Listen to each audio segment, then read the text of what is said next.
அன்பர்களுக்கு காலை வணக்கம்.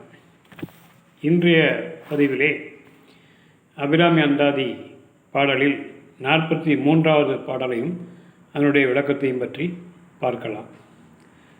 இதற்கு முந்தைய இந்த பாடலை நாம் பாராயணம் செய்து வரும் பொழுது தீமைகள் எல்லாம் அகன்று நம்முடைய வாழ்க்கையில் நன்மைகள் மட்டுமே நிலைக்கச் செய்யும்படி அன்னை ஆதிசக்தி அவர்கள் அருள் புரிவார்கள். பாடலை பார்க்கலாம். என்னுடைய முந்தைய பாடலிலே பரிபுரையே என்று முடித்தார். அந்த பரிபுர என்ற வார்த்தையை முதலில் போட்டு இந்த பாடலை ஆரம்பிக்கின்றார். பரிபுர சீரடி பாசாங்குசை பஞ்சபாணியின் சொல் திரிபுர சுந்தரி சிந்துர மேனியில் தீமை நெஞ்சில் பரிபுர வஞ்சரை அஞ்ச குனி பொறுப்பு சிலக்கை எரிபுரை மேனி இறைவர் செம்பாகத்து இருந்தவளே. இந்த பாடலிலே நெஞ்சிலே தீய எண்ணங்களை கொண்டு தேவர்களுக்கு தீமை செய்ய எண்ணி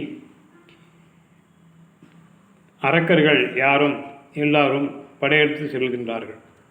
அந்த மாதிரி படையெடுத்து செல்லும் பொழுது மேருமலையை வளைத்து அதை வில்லாக்கி அம்பு தொடுத்து அந்த அரக்கர்களை அழிக்கச் செல்லும், திரிபுரத்தை எரிக்கச் செல்லும் நெருப்பை போன்ற சிவந்த திருமேனியும் கொண்ட ஈசனின் இடப்பாகத்தில் இருக்கும் அன்னையே ஆதிசக்தியே, உன்னை என்றும் நான் வணங்கி போற்றி துதிக்கின்றேன். உன்னுடைய சிறிய திருவடிகளையும்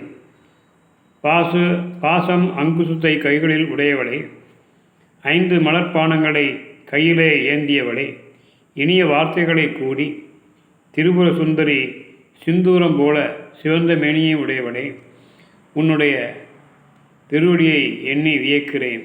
உன் அருளை நான் பாராட்டி வேண்டுகிறேன்.